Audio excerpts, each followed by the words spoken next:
એક નાનકડી ચકલીની હૃદયને સ્પર્શી જાય ને એવી વાર્તા વિડીયો સ્કીપ કરતા પહેલા એકવાર જરૂરથી સાંભળજો. ધગધગતા રણમાં એક નાનકડી ચકલી રહેતી હતી.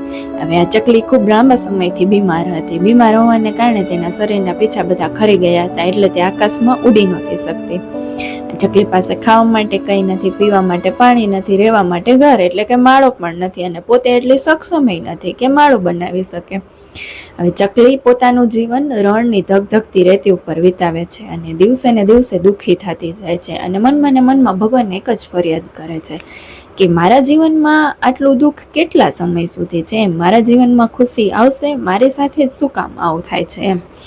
હવે દિવસો વીતતા જાય છે. એક દિવસ ત્યાંથી એક દેવદૂત પસાર થાય છે. ત્યારે ચકલી હિંમત કરી અને દેવદૂતને પૂછે છે કે ભાઈ તમે ક્યાં જાઓ છો એમ. ત્યારે દેવદૂત કહે છે કે હું તો ભગવાન પાસે જાઉં છું, સ્વર્ગમાં જાઉં છું એમ. તો ચકલી હિંમત કરીને કહે છે દેવદૂતને કે મારા એક પ્રશ્નનો જવાબ તમે ભગવાન પાસેથી લેતા આવશો, મારો એક સંદેશો ભગવાનને પહોંચાડશો. ત્યારે દેવદૂત કહે છે કે હા જરૂર, તમારો શું પ્રશ્ન છે એમ. ત્યારે ચકલી કહે છે કે તમે ભગવાનને મારા વતી એટલું પૂછજો ને કે મારા જીવનમાં આ દુઃખ ક્યારે પૂરું થશે એમ, હજી કેટલું મારે દુઃખ સહન કરવાનું છે. તો દેવદૂત કહે છે હા ભલે, હું તમારા પ્રશ્નનો જવાબ લેતો આવીશ.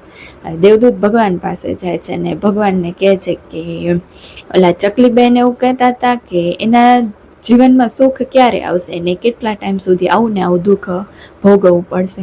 ત્યારે ભગવાન કહે છે કે આ ચકલીના જીવનમાં આગળના 7 વર્ષ કે હજી 7 વર્ષ સુધી એને આવું ને આવું દુઃખ ભોગવવું પડશે એમ. પણ દેવદૂત પણ દુઃખી થઈ જાય છે. ત્યારે દેવદૂત કહે છે કે ભગવાન આના નિવારણ માટે કાંઈ મંત્ર કે કાંઈ છે, કોઈ ઉપાય ખરો? ત્યારે ભગવાન કહે છે કે આના માટે એક જ મંત્ર છે. ત્યારે ચકલીબેનને એવું કહેવાનું છે કે ફરિયાદ કરવાને બદલે ખાલી એટલું બોલે કે ભગવાન તમારો આભાર એમ. ગમે તે પરિસ્થિતિ હોય, ફરિયાદ કરવાને બદલે ભગવાનને એટલું કહે કે ભગવાન તમારો આભાર. તો દેવદૂત કહે છે કે ઠીક છે, હું ચકલીને એવું બતાવી દઈશ. હવે દેવદૂત પાછા ચકલી પાસે આવે છે. ત્યારે ચકલીને કહે છે કે તમારા દુઃખના નિવારણ માટે એક જ મંત્ર આપ્યો છે ભગવાને કે તમે ગમે તે પરિસ્થિતિમાં તમારે બસ એક જ મંત્ર બોલવાનો કે ભગવાન તારો આભાર. ચકલી કહે છે ઠીક છે, અને ચકલીએ તે જ પળેથી નક્કી કરી લીધું કે ગમે તે પરિસ્થિતિ હોય ને ત્યારે બસ એટલું જ બોલે છે કે ભગવાન તારો આભાર. હવે ચકલીનું જીવન બદલાઈ ગયું છે, તેની નજર બદલાઈ ગઈ છે. તે ધગધગતા રણની રેતી ઉપર જ્યારે ગરમીમાં અસહ્ય તાપ સહન કરે છે ને ત્યારે બસ એ દુઃખી થવાને બદલે એવું કહે છે કે મારી પાસે જે શ્વાસ તો છે કે એના બદલ ભગવાન તારો આભાર એમ. ઘણાના જીવનમાં આટલો શ્વાસ પણ નથી એમ.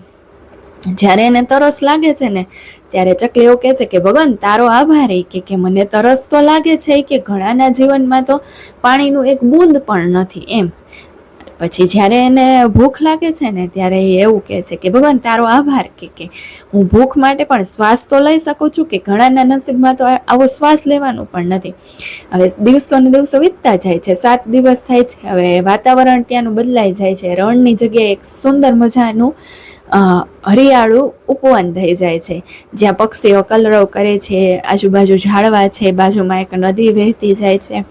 ઠીક 7 દિવસ પછી દેવદૂત ત્યાંથી નીકળે છે. ત્યારે દેવદૂત આ જોઈને આશ્ચર્ય થાય છે અને ભગવાન પાસે જાય છે કે ભગવાન આ ચકલીના જીવનમાં તો આગળના 7 વર્ષ સુધી આવું ને આવું દુઃખ હતું, તો પછી આટલું બદલાવ કેમ?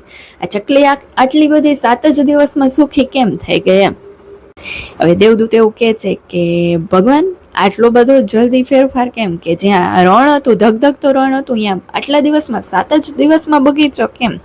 ત્યારે ભગવાન હસે છે અને એવું કહે છે કે આ ચકલી હવે સંપૂર્ણપણે બદલાઈ ગઈ છે એમ. જે પહેલાં મને ફરિયાદ જ કર્યા રાખતી ને એ હવે દરેક વાતમાં મને કૃતજ્ઞતા એટલે કે મારો આભાર વ્યક્ત કરે છે, અને તેના કૃતજ્ઞતાના ભાવે જ તેના નસીબમાં રહેલી દુઃખની જે લાઈનો રેખાઓ હતી એ બધી ભૂસાઈ ગઈ છે. આપણે પણ એવું જ છે કે આપણી પાસે જે નથી ને એની ફરિયાદ કરતા રહીએ છીએ. આપણે ક્યારેય આપણી પાસે જે છે ને એના માટે કૃતજ્ઞતા વ્યક્ત કરી જ નથી, ક્યારેય ભગવાનને આભાર આપણો માન્યો જ નથી એમ. આ નાનકડી ચકલીની વાર્તા આપણને બસ એક જ શીખ આપે છે કે જે આપણી પાસે નથી ને એના ઉપર ધ્યાન દેવાનું આપણે છોડી દઈએ, અને જે છે ને એના પ્રત્યે કૃતજ્ઞ રહી, એના પ્રત્યે ભગવાનને આપણે કૃતજ્ઞતા વ્યક્ત કરીએ એમ. કે યાદ રાખો કે જે આજે તમારી પાસે છે ને એ દુનિયામાં બીજા કોઈ વ્યક્તિનું ખાલી સપનું હોઈ શકે એમ. જો તમને આ નાનકડી ચકલીની પ્રેરણાદાયી વાર્તા ગમી હોય તો આ વિડીયોને વધુ ને વધુ શેર કરો, લાઈક કરો અને અમારી ચેનલને સબસ્ક્રાઈબ કરવાનું ભૂલતા નહીં.